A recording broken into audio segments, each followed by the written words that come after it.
We're in hard times and some of us are going to need a lawyer. And if you need a lawyer, don't just react to a TV commercial. Get a copy of the Lawyers Consumer Directory, which is available absolutely free of charge at any 7-Eleven store throughout Central Florida.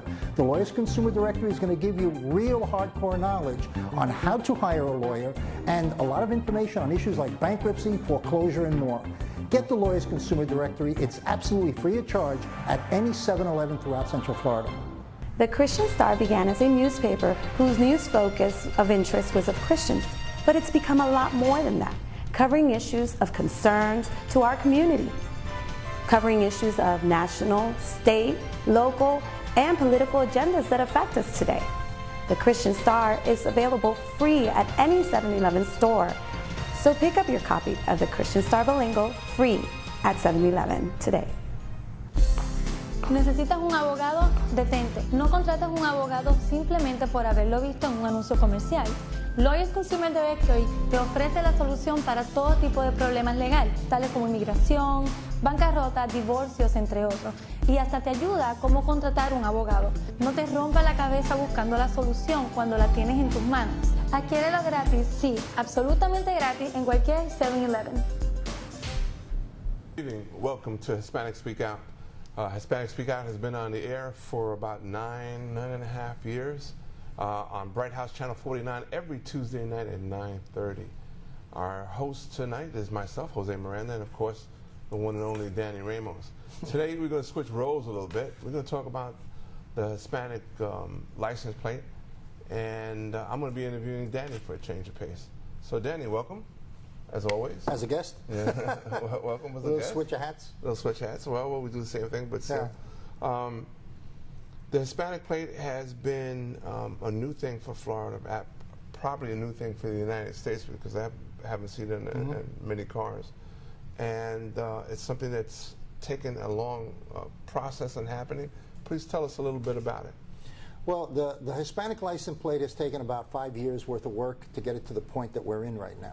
Okay, it took about 2.5 years of prep work to process the application, get the plate approved, go through the legislature, the state legislature, and do everything that had to be done.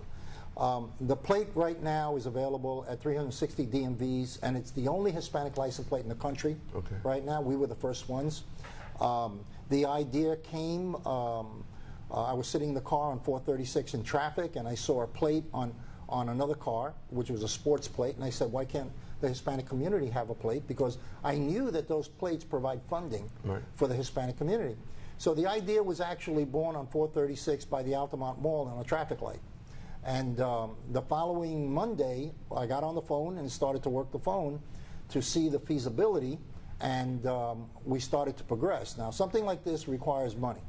And one of the reasons why maybe nobody ever did it was because of the amount of money required to do it. We have spent in retrievable money, which is allowed to be paid back by the state, over $65,000. In total money, over $100,000 in funds that the difference between the 65 and the 40 is money that we spent that is not retrievable. It's not authorized by the state to be given back. You mean this process isn't free? I just can't go to the DMV and say, I want to organize a license plate to play volleyball or something like that? No, you try. That's why it belongs. That's why you see big organizations. We're probably the smallest organization in the state to have a plate. You know, we have a very small staff of you know, officially we have a very small staff.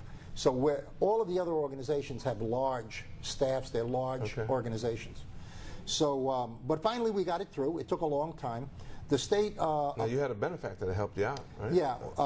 I proposed... I went to Jay Rosario, who's a car dealer, franchise car dealer, and he saw the value in it, and he put up a lot of the money for this plate.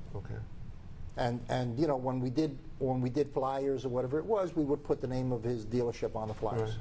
So. But he's involved in the community. He wanted to give back. Exactly. And so this was a very important aspect of it. Yeah, it was tremendous for him. He came out, you know, with me in photos with the governor and stuff like that when we were going through the process of trying to get the plate through. Okay. So here we are, and how's the plate doing? The plate has gone through its first almost 2-year period. The state of Florida required by law that a grant council be formed. Okay. Now, the function of the grant council was an independent committee that worked under the auspices of the existing nonprofit that has the plate. Okay. And the grant council would promote the plate, host events for the plate, and determine the distribution of funds for the plate. Okay. Okay. Now, I don't sit on that grant council in order not to be collusionary. However, I do have the legal authority to change things if they are not operating in a legal manner. Okay. Okay. And I have stayed away from the Grand Council. I did not attend their meetings. I did not actually participate in any form in order to give them autonomy. Okay. So, 2 years is the length of being in the leadership about 2 years? Yeah. And then what happens at that point?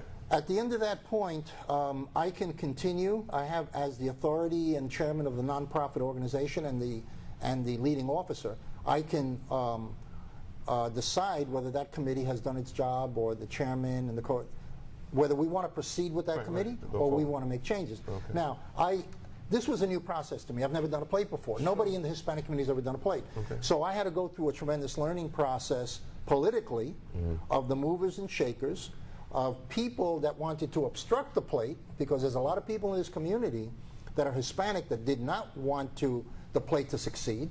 Okay. And that's the old lobster thing, you know what I mean? It's like when one lobster is trying to climb out of the boiling pot, the other lobsters pull them back in, you know? And we had that syndrome, and that syndrome is very, very strong in Central Florida. It's actually stronger than in New York. I've never experienced the lobster syndrome so strong like it is in Central Florida. But anyway, I decided to revamp the situation with the Grand Council. The Grand Council consisted mostly of Puerto Ricans. Okay. I think that of 15 people, more or less, maybe one was not Puerto Rican. So all of the people on the Grand Council were Puerto Rican, number one. Number two, they were all Central Floridians. Now here we have a statewide mechanism that's supposed to develop funding from the entire state, and we have it controlled by Puerto Ricans, and I'm Puerto Rican. If it's a Puerto Rican organization, I'm all for it, but this is not a Puerto Rican organization. The plate is supposed to be diverse. So when the time came, I started to move to make the plate a diverse representation of the entire state, which I have done in the last 3 to 4 weeks. I've changed the chairman, okay? And now we've changed the committee members of the Grand Council. And instead, the committee members previously, you know, known business people, you know, all Central Floridians. And what I decided to do was eliminate that process totally, because it did not represent the state, and appoint a chairman in every county that had 10% or more Hispanic population. That's a pretty good idea. Yeah. So let's say Orange County, for example, would have a chairman, its own chairman. Now, that chairman would be responsible for all activities of the plate, including the distribution of funds from the plate in Orange County. So instead of the funds going to a central one person, and that person would dominate over where the money was given. So in other words, if money came from Miami-Dade, that chairman could decide, you know what, we're not going to give that money back to Miami-Dade. We're going to give it to Osceola County. Okay? I changed that. What we did was we have appointed a chairman in every county, and we have put in writing that the money from that county will go back to that county. Now, you walk in and you buy a plate, you're from Miami-Dade. You buy a plate. Well, the state of Florida collects that money at the DMV office. It goes into the state's account, and then the plate fund gets $25 back for every plate. We can identify, and the state identifies publicly, where that $25 came from. It came from Miami-Dade. Okay. So we are now saying that that $25 is controlled by the chairman in Miami-Dade, and that money goes back to the county where the funds originated. But it still goes to, they're all part of a committee. That's what you're saying. Every chairman belongs to the Grand Council committee. That's the Grand Council. Okay, they're all members of the Grand Council. And they all have an equal say of what's happening in the Grand Council. Okay. Now the difference is this is no longer Puerto Rican. We have in Hillsborough, we have a Venezuelan. In Pasco, we have an Ecuadorian. In the Panhandle, we have a Mexican. In Orange County, you know, Peter Vivaldi just came in as chairman for Orange County, and he is Puerto Rican. Okay. So we are, and whoever comes into Miami is going to be Cuban. So you made it all diverse. We made it very diverse, and we decentralized the distribution of the funding. In other words, the money goes into a central account when it comes from the DMV. Mm-hmm. Now, the person in Miami or the person in the Panhandle says, oh, that money came from my county, okay, I want it to go to this. They submit in writing what they want to do with the money. Okay. Then the Grand Council reviews it, including the attorney for the Grand Council. Right. And then they stamp it, and then the check is issued back to the county. Okay. So all of the money from a county goes back to the county. So it means everybody's got skin in the game to promote, where before they didn't. Plus the fact that the people in the county know exactly where the money should go or who it should go. That's exactly right. I don't have any idea of what's going on in the Panhandle. So what right do I have as chairman to decide who gets money in the Panhandle? Right. I have no idea. That was another issue. The other issue is the Grand Council never visited, the chairman of the Grand Council never visited Miami to have meetings with Miami leadership, never visited Jacksonville, never visited and met with the people, with the various groups in Tampa Bay. Okay. You know? But as you said, this was a learning experience. It's a big learning experience because it's a legislative process combined with what's the appropriate thing to do, and then you have people who are trying to maintain an influence and become kind of the kingpin. Well, you can see it. If you're talking about the potential, I would say, for millions of dollars, you're talking about being the leader of the pack. How do you avoid having people develop that I am the director kind of a syndrome or ego, the ego thing? How do you? Well, what I've done is I've diversified it and then diversified the funding. Before, the funding would go into one pocket. Right. And then that little 3 people or whatever it is would decide, and they were all Puerto Rican, where the money would go. Right. And let's say, for example, money came from Miami-Dade. Let's say Miami-Dade had $50,000 in plate sales. Right. That money would go to a person that doesn't live in that community to decide where that money goes. He can decide to send that money to Orange County and not put it back in Dade. The changes I have made guarantee that the money go back to Miami-Dade or go back to Hillsborough or go back to Dunlin or go back to Brevard.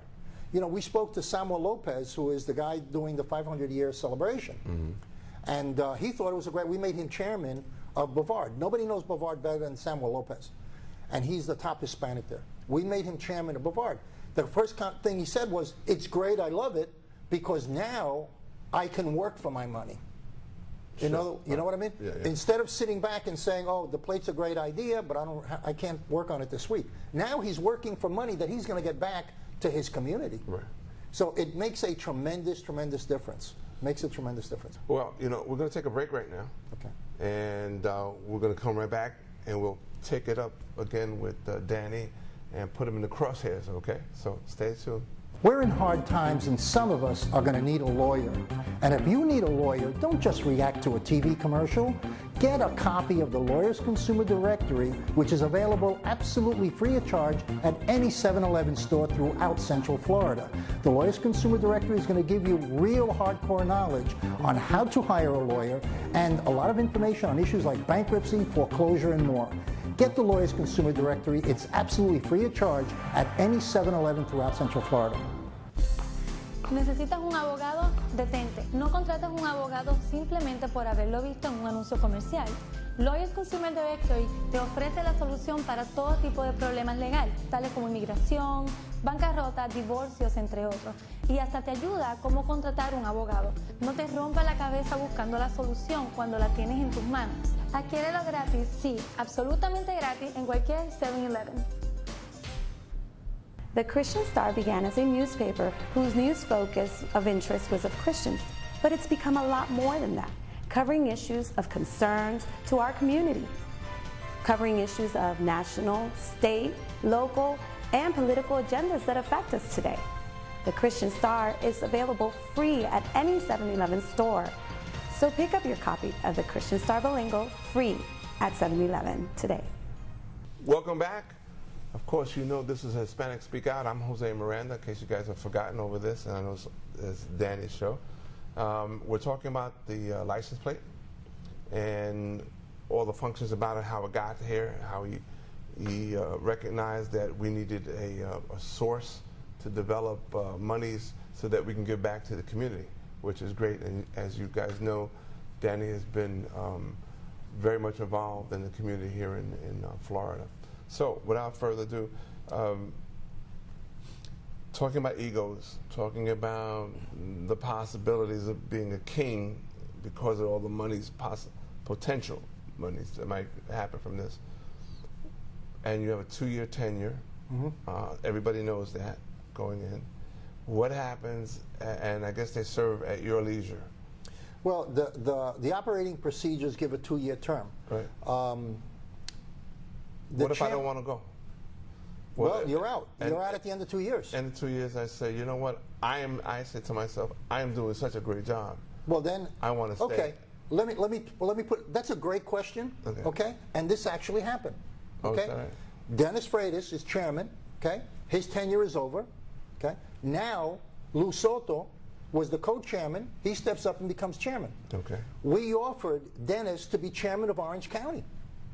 Okay, where he would be, he lives in Orange County, he knows Orange County, okay, and where he would make the recommendations and submit the funding for Orange County. And Orange County is number 3 in the state, okay, has big potential. He refused to become chairman of Orange County.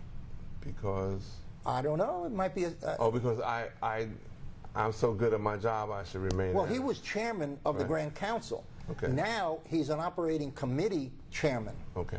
And he didn't want to be an operating committee chairman. So to me, I saw that as saying, okay, I have no problem with that. Right. All right?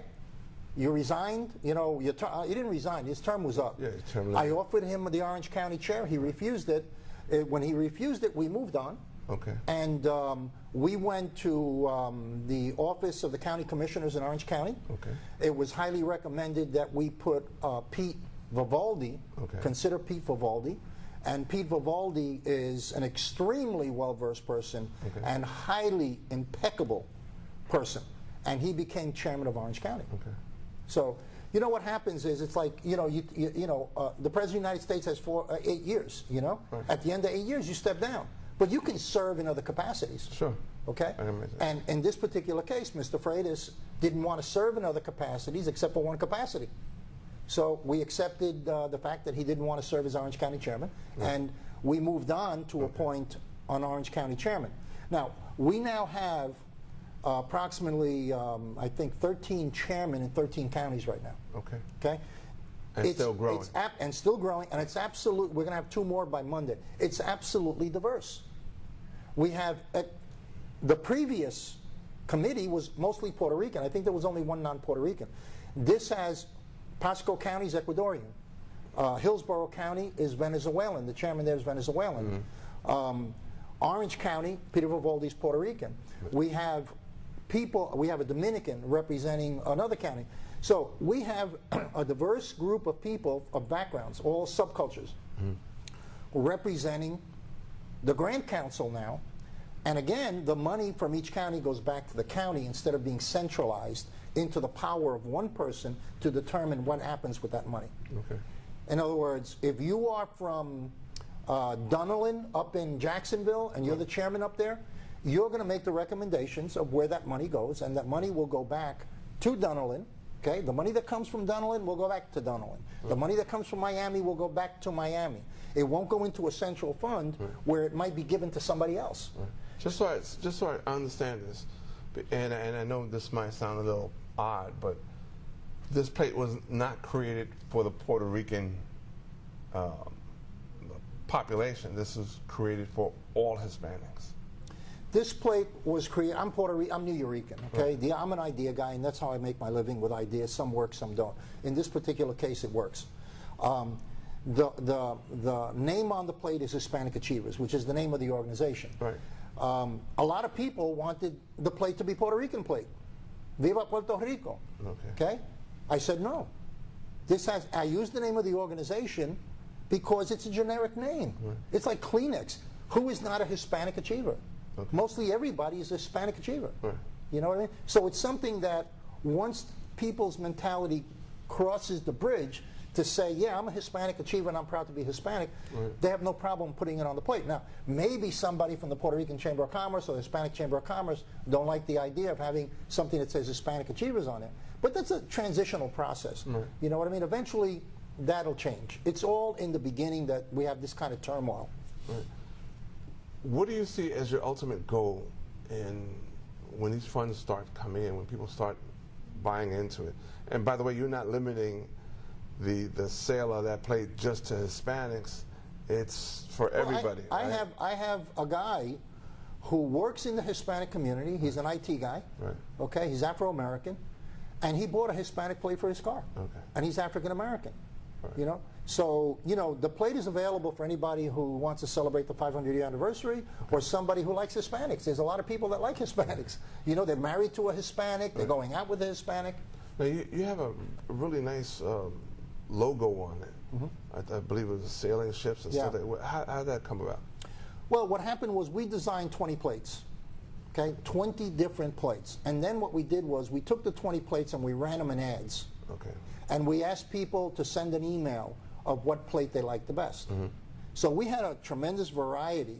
Now, we didn't have all the Latin American flags, which was the original design that we wanted to have, so that the flag would be bordered or a cluster of flags. Okay. The problem was that you're limited to the number of colors you can put on a plate. Was that right? Yeah. I didn't know that. So production-wise, you could not achieve so what would happen is you might have a plate that represents Mexico, but you couldn't put green on it.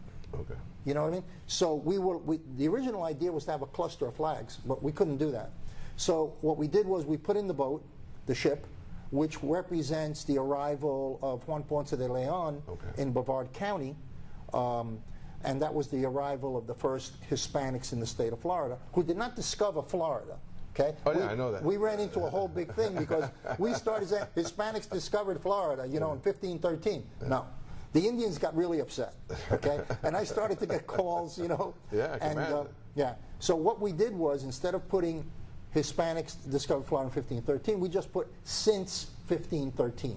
Okay. Hispanic achievers since 1513. Okay. And that's the way we took the word discover out of the process. Because Indians were already here minding their own business. Indians were already here doing their thing. They had society. Yeah. They didn't have the geography, the political geography, but they were here and they had their own towns. Okay. I'm always curious now, going back to the initial question I started with, the monies, is this for education purpose? Is it for, backing some nonprofit group, I imagine? All the money has to go to community service. Okay. Okay? All of it. It has to go to nonprofit organizations. Okay. Okay? It cannot go to anything of a profit nature, okay? And it cannot go to any individual. The money is guided by committees and by attorneys. Okay. Okay? I abstain from participating in the decision-making process of where money goes from the plate. I do not participate on the committee, okay? And I do not participate in telling the new structure where they should put money. Okay? This is a process when there is money to be given, the county chairman submits what he wants to do with the money. It goes to an attorney's office. The attorney checks the validity of the organization that's being named, okay? And the committee reviews it and then rubber stamps it. And I'm saying rubber stamp because it's not the committee's job to decide what's going to happen in that county. It's up to the county committee to decide how to use that money. We have a few minutes left. Just want to give you a heads up before we have to go, and the time is going by quickly. But reiterate just for us where we can get those plates. The Hispanic license plate is available in all 360 DMV offices. Okay. And for every plate that's bought, $25 goes back to the community. Okay. And it goes back to the community in the county which the plate was bought. Okay. So if the plate is bought in Orange County, the money goes back to Orange County. If the plate is bought in Miami-Dade, the money goes back to Miami-Dade. Okay. And there's a process in order to get that money. Somebody has to sign a form and what the money's for and then submit it to the committee. The process is that the chairman of the county has a committee within his county. Right. They decide, okay, this organization is applying for money. We're going to give them $5,000. Okay. The money is being used for this purpose. Okay. So everything has to be verified, confirmed, go through a legal check, okay, before a check is issued. Okay. This is probably a gut check for you, but since the process started to the point now, just to reiterate real quick, we've changed chairmanships. We have individual chairmanships now throughout the state. Okay. It's moving forward. Where do you see this in 5 years? I'm looking 10 years. Okay. I don't look, when you look 5 years, you know, you're not looking the real validity. 5 years, I'm looking for getting a roll started within 2 to 3, creating some impact within 5, and within 10 years, really, really millions of dollars possibly going back into the community to each respective county. Okay. So I don't look at things of what's going to happen next month, what's going to happen. I look at things 10 years from now, where we're going to be. Okay. You know, with the plate, I am standing 10 years down, looking back, right. And when I look back, I say to myself, what is the best way to do this to get where I'm standing 10 years from now? Okay. Okay. And I came up with the committee idea in order to replace the existing central idea. No, I think it's great. Tell us how to reach you. Well, you can reach the plate at HispanicAchievers.org. You know, just click on the icon for the plate, or you can call Lisa Petrie at 321-277-0850. 321-277-0850. Lisa Petrie is the plate administrator, and she is registered with the state of Florida as the plate administrator. Okay. Well, man, that just about wraps it up. Hey, we didn't know we could as do long that. as long as we got it all out, you know, and I want the community to know that this is have been totally reorganized for the well-being of the community. Okay. And again, I do not sit on the grant council. I have no say of where the money goes. Okay. On that note, I'm Jose Miranda. Of course, Danny Ramos on my left. And we'll see you next week, same time, same channel. Be good.